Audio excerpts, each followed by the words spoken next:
Ryan, bakit walang puwersa ng PCG na nagbabantay sa lugar na mangyari itong insidente sa Bajo de Masinloc? Nagkataon na walang nagbabantay ng mga Philippine Coast Guard sa Bajo de Masinloc dahil sa rotational deployment ayon sa tagapagsalita ng PCG for the West Philippine Sea. Sa isang panayam, sinabi ni Commodore J. Tariela na ayon sa gabay na ibinigay ng Pangulo ay siguraduhin ang presensya ng pamahalaan sa West Philippine Sea.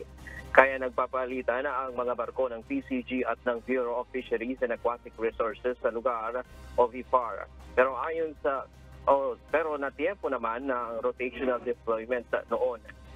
Iilan lamang kasi ang mga barko ng PCG na nagbabantay at nagpapatrolya sa West Philippine Sea, kaya hindi sa lahat ng pagkakataon ay kayang bantayan ito sa lawak ng karagatan doon.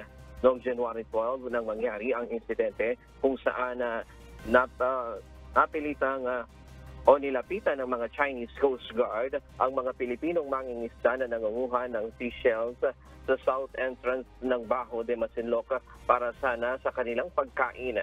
Pero sa pilitang pinabalik ang mga nakuha nilang seashells. Hinabol din ang ilan pang mangingisda para ipabalik din ang kanilang nakuhang seashell. Nakuha na naman ng video ang nasabing insidente ng iba pang Pilipinong mangingisda sa lugar. Yan muna ang latest mula dito sa Maynila. Balik sa iyo, Ella. Alright, maraming salamat Ryan Lacanlale.